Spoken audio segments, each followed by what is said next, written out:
yo soy Metzi y el día de hoy en Pegatécnica Pedagógica aprenderemos sobre la comunicación técnica, pero antes los Metzi abrazos para Leonel y XD Talks. Una persona se comunica con el medio que lo rodea de varias formas. Tiene órganos de los sentidos que le transmiten información proveniente de otros seres humanos y del resto del mundo. En la materia de tecnología estudiaremos la comunicación de información, verbalizable o visualizable, que llega al receptor por medio de la vista o el oído. El lenguaje es una de las características que definen al ser humano y lo diferencian de todas las demás especies. Si bien la capacidad de hablar es una característica biológica innata, se desarrolla solamente en sociedad. En videos anteriores ya habíamos hablado del ejemplo de los niños ferales, que son niños que no tuvieron contacto con las personas y por lo tanto no aprendieron un lenguaje y son incapaces de comunicarse con el resto de los seres humanos. Cada sociedad ha establecido sus propios códigos de comunicación, su lengua, la cual aprendemos en los primeros años de vida. La comunicación es un proceso en el cual se transmite un mensaje cuya finalidad puede ser compartir un conocimiento, provocar una emoción en el receptor o influir en su conducta. El trabajo y la comunicación contribuyen a formar al ser humano como ser social. Más allá de la comunicación entre dos personas que se hallan una en presencia de la otra, tenemos la transmisión de información a distancia. Las diferentes tribus se comunicaban ocasionalmente entre sí desde temprano, como lo atestiguan artefactos de una cultura hallados en ambientes de otra. Los que llevan bienes seguramente llevan también noticias. Las señales de humo y los tambores parlantes fueron probablemente los primeros sistemas de telecomunicaciones, que ya implicaban un código de señales relativamente elaborado. En tiempos de guerra, mensajeros especialmente entrenados llevaban noticias a lugares lejanos. A veces se relevaban unos a otros en carreras de postas que recorrían cientos de kilómetros en pocos días. Los mensajeros debían llevar a casa las noticias sobre las alternativas de la guerra. Si las noticias eran malas, solían pagarlo con su vida. Gengis Khan dio un paso tecnológicamente significativo al usar palomas mensajeras para transmitir mensajes.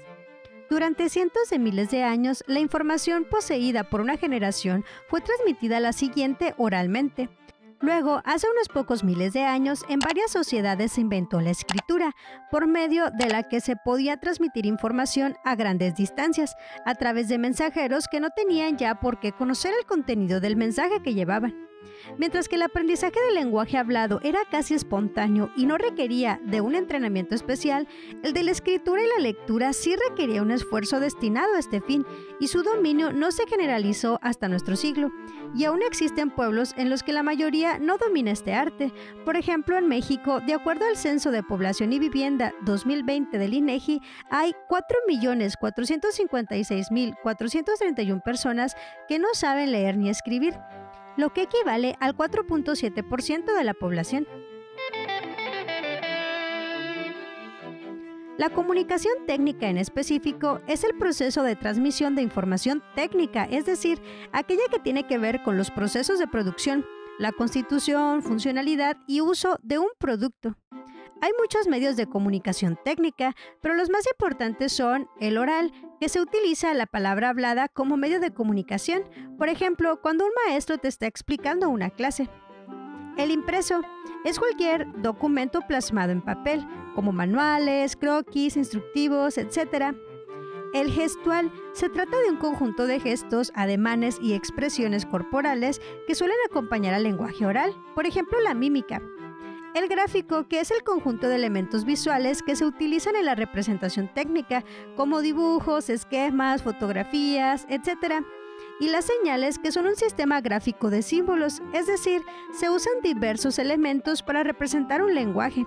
La manera más fácil de comprenderlo es pensar en el ejemplo de un semáforo, en el que hay 3 estados: avance, deténgase y tenga cuidado, representados por las luces verde, roja y amarilla. La comunicación es lo que distingue al ser humano de los animales. Por supuesto, estos también se comunican de manera elemental, mediante gestos y acciones, pero el hombre es el que sobresale en su capacidad de comunicar, porque ha creado lenguajes, códigos y señales para transmitir ideas, conocimientos, acciones y hasta conceptos abstractos. Para que se dé la comunicación, tiene que haber un emisor, como mínimo un receptor, un medio o canal de transmisión y un mensaje. El emisor es quien emite el mensaje, puede ser o no una persona. En este caso, yo te estoy comunicando mi idea de la comunicación, así que el emisor soy yo. El receptor es quien recibe la información. En este caso, el receptor eres tú, que está observando este video. El medio o canal es el medio físico por el que se transmite el mensaje. En nuestro ejemplo, el canal es tu computadora o celular, pero si estuviéramos hablando en vivo persona a persona, el canal sería el aire, que es por donde viaja la voz.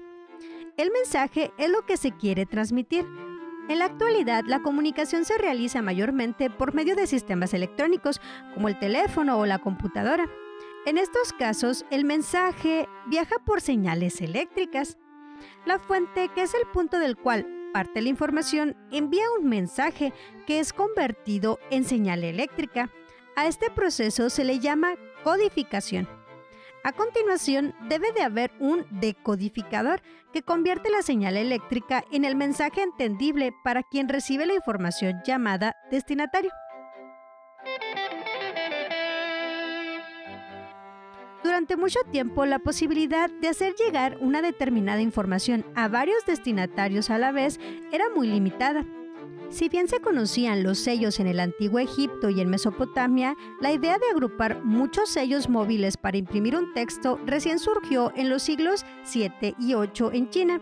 El primer libro impreso fue editado en el siglo IX. Los tipos eran de arcilla cocida, de madera o más tarde de metales fusibles. A mediados del siglo XVI se imprimió el primer libro. Hacia 1570 ya circulaban varios millones provenientes de una veintena de imprentas.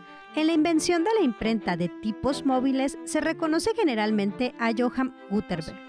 La invención de la publicación periódica de noticias, que aprovechó grandemente los perfeccionamientos de la imprenta desde el siglo XIX, fue una contribución significativa a la democratización de la información e iba a dar lugar a una importante fuente o herramienta de poder. Aproximadamente en la misma época también comenzó a desarrollarse la fotografía, primera posibilidad real de transmitir imágenes reales a través del tiempo y del espacio. Donde antes solamente había estado el arte del pintor, el dibujante o el grabador, que no podía compararse con la verdad innegable de la imagen verdadera e incorruptible. Las imágenes fotográficas podían trucarse o retocarse un poco, pero fueron testigo fiel hasta el advenimiento de la animación computada, que nos permite ahora ver grabaciones de varios hechos históricos. A este tipo de comunicación la conocemos como representación técnica. Representar significa mostrar la imagen, imitación o símbolo de algo. Desde el punto de vista de la tecnología, representación técnica es el conjunto de herramientas, acciones, signos, imágenes, etc., que muestran los productos y los conocimientos con los que las personas interactúan en un sistema técnico. Se emplea para comunicar detalles de la estructura y el funcionamiento de máquinas, herramientas, además de gestos, acciones y procedimientos empleados en los procesos técnicos. En general, la representación es una forma simulada o simbólica de presentar un producto o una acción, o los dos. Hay diferentes tipos de representación técnica. Por ejemplo, un manual o un instructivo te ayuda a seguir el modo en que se ensambla una parte automotriz. Un diagrama te permite ver el interior y comprender el funcionamiento de una máquina o herramienta sin que tengas que desarmarla. Un plano te permite identificar piezas y realizar un procedimiento de armado de un coche a escala, etc. Para elaborar una representación técnica se recurre a todos los medios de comunicación necesarios y adecuados para transmitir el mensaje de la manera más clara, evidente y práctica posible. En realidad, no se hubiera dado el cambio y el avance constante en los procesos productivos y en los sistemas técnicos sin un avance paralelo en las técnicas de representación técnica, que permiten transmitir las novedades mediante diversas opciones de representación como textos, imágenes, videos, páginas web, audios, etc. Evidentemente, en las representaciones técnicas se da especial relevancia a los elementos gráficos, esquemas, dibujos, fotografías y sobre todo símbolos. Los símbolos son signos aceptados por una comunidad para representar algo con lo que no necesariamente tienen similitud. Así, las letras del alfabeto son símbolos que representan las consonantes y vocales de un idioma. En el aspecto técnico, los símbolos ayudan a simplificar o comunicar un mejor concepto. Para que sean eficaces, la persona que revisa la representación gráfica debe de saber exactamente qué significan esos símbolos. Por ejemplo, en la electrónica se utilizan estos símbolos para representar componentes electrónicos, para poder representar de una manera más sencilla cómo realizar las conexiones de los circuitos. Otro ejemplo de símbolos, aunque no pertenecen al ámbito técnico, son los emojis o emoticones que utilizas para representar los estados de ánimo. Otro elemento esencial de la comunicación es el lenguaje. Por lenguaje se entiende a la serie de signos orales, escritos o gestuales que usa una comunidad o grupo para comunicarse. Todos los días tú y tus amigos utilizan el español para comentar sus peripecias y proyectos de vida, pero también incluyen una serie de gestos y señales. Todo ello enriquece la comunicación y la hace más completa.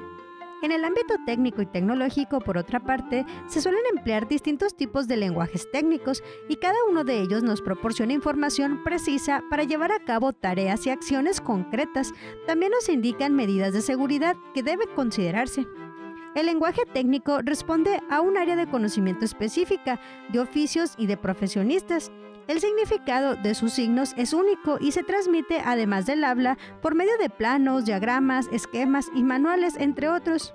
Los lenguajes técnicos se acompañan de muchos tecnicismos propios de cada campo tecnológico o científico. Por ejemplo, en la música se utilizan palabras como crescendo, staccato, armónico. En la industria eléctrica, aislante, amperímetro, bus de datos. En la electrónica, capacitor, multímetro, relevador. O en la informática, términos como banda ancha, Ethernet, LAN, etc. Otro término que se asocia al lenguaje técnico es el código técnico. Existen diferentes códigos técnicos y esto también se debe a las diferentes áreas o profesiones en las que los seres humanos nos desempeñamos. Por ejemplo, en la electrónica se utiliza un código de colores para identificar el valor de los componentes electrónicos como las resistencias. Es importante tener conocimientos de los códigos y del lenguaje técnico, pues te ayudará a resolver diferentes situaciones y generar incluso tu propio código de comunicación. ¿O qué me dices del lenguaje que utilizas cuando escribes en los comentarios o en mensajes con tus amigos para que los adultos no descubran su significado? Anota en los comentarios si conoces algún código que nos quieras compartir. Eso es todo por hoy. Nos vemos. ¡Hasta la próxima!